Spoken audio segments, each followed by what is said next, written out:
Hi, Filipino Wife Abroad here. Welcome again. As I evolve this channel and focus on something more than my experiences, I wanted to take a deeper dive into Americans who sponsor the Filipina brides and fiancés to come to the US, how successful their marriages are, how do they sustain their relationships, what are the problems they may encounter, and a lot more. So in this episode today, guys, I'll start the new series on relationships between Filipinas and Americans. With all of this in mind, I wanted to take time in this video to answer a question from a viewer of mine. He or she asked, why do Filipinas choose to date foreigners, and why do they date much older foreign men? Well, I believe that this person who asked this question has watched lots of vlogs already that tackle age gaps. Since this issue is not foreign to everyone, if you're aware of it, you and I know that this age gap issue is not only happening between a Filipina and a foreigner to begin with. And I didn't think about it before, not until I was asked by this viewer, and I might be sincere on this issue. So guys, I did a survey with a large group of Filipinas living here in the US to understand the nature of their marriage. So I wanted to know how long they've been together or been married or were married if they're divorced, their age gap between themselves and their spouses, if they were happy with their marriage, what they like and don't like about their spouses, and also the conflict within their marriage. And as luck would have it, I received 34 responses back from these Filipinas that I surveyed. So the most amazing thing I discovered is that all 34 are still married with no divorces. And all of them said they are happy in their marriage. I was so surprised how all 34 responses to this day in age remain married with comments or discussions involving divorce. Now, I know that this isn't statistically sound and there's a lot of reasons to consider. This is subjective and not quantitative, but it's very revealing in how successful the Filipino-American relationships can be when they live here in the United States together. But okay, let me elaborate this for you guys. The age gaps in these 34 marriages range from 4 years to 39 years. Most of these couples in these age gaps have been together for 5 to 25-year range. And the mean age gap in this survey is 11 years. So my husband and my age gap is 10 years. We're about average for the women that I surveyed. 80% of these respondents have children in their current relationships, including myself. This also surprised me. It sounded like a very high number, but I guess it's true that almost all Filipinos want children, whether they admit it or not. So the majority of the respondents also noted that they have felt discriminated in public, but indecisive either because of their age gap or being an Asian.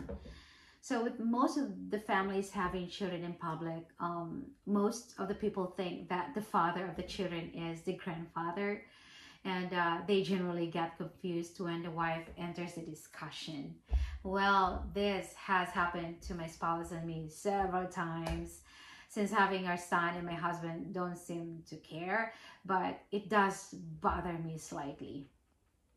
I'm told Filipinos generally look younger than they actually are, and that makes the difference between them and age differences even more noticeable.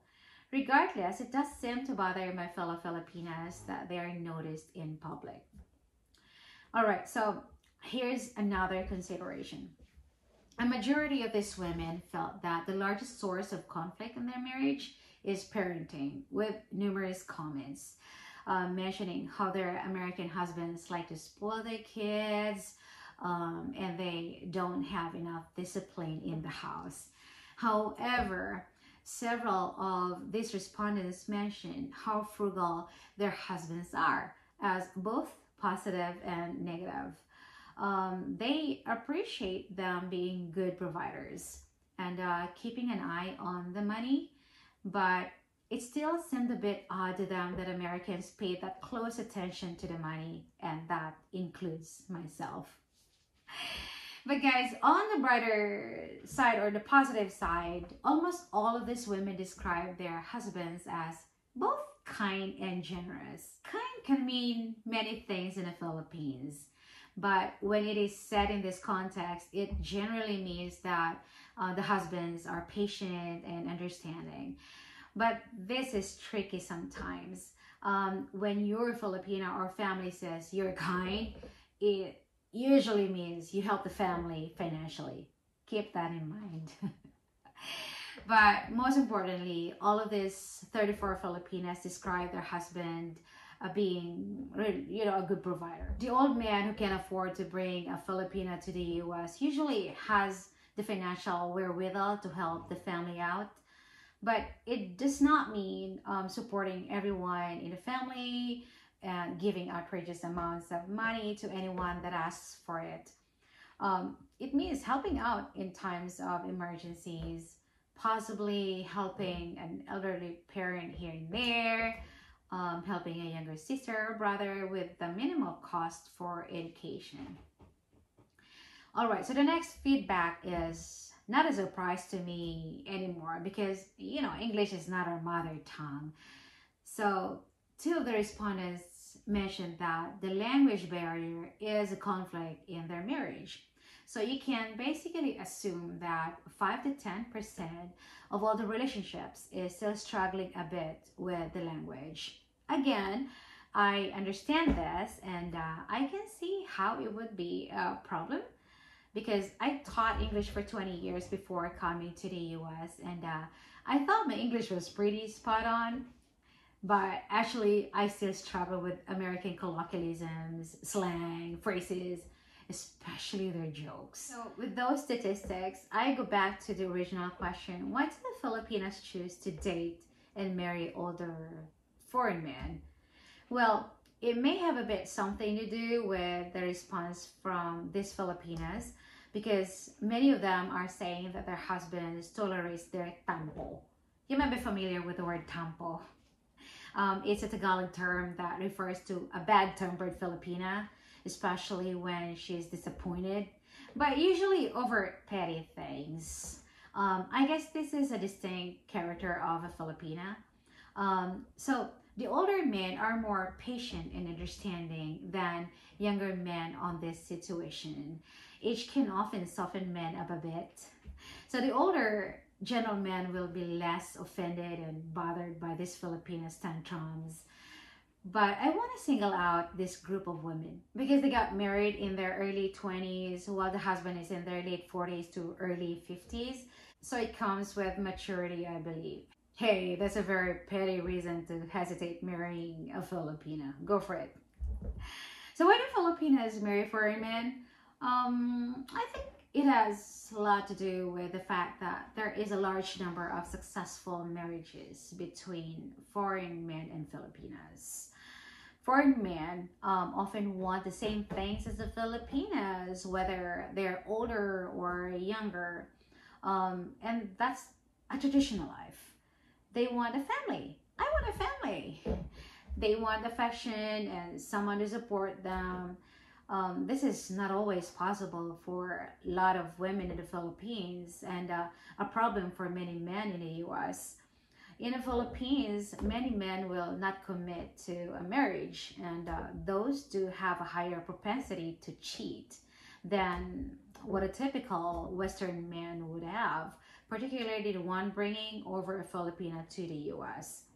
So, in conclusion, there is a much higher chance of a successful marriage between a younger Filipina and an American, where the Filipina is brought back to the US, than any other type of marriage in the US or the Philippines. Filipinos understand that happier married life does exist, and it exists here in the United States. So guys, I hope that this survey imparted you a little insight about the big age gap controversy between a Filipina and a foreigner, specifically living here in the United States. Well, I'd like to end this video with a segment called I Belong.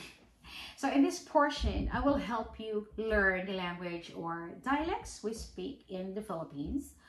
I'll be teaching you Tagalog, Cebuano, or Bisaya, and Ilonggo. I'm sorry, I don't speak Ilocano, and also a dialect, in Zamboanga and Boracay. So let's get started. The sentence for today is thank you. We say thank you in Ilonggo as salamat. Salamat. In Cebuano or Bisaya, we say salamat. So just the same with Ilonggo, salamat. But in Tagalog, we say salamat po, not po, but po, salamat po. So we always put po at the end of almost all the sentences to show politeness. So that's po, salamat po. I hope that you enjoyed this segment today and see you in the next one. Please don't forget to subscribe, guys. Thank you. And I'm very tired. Thank you for watching again.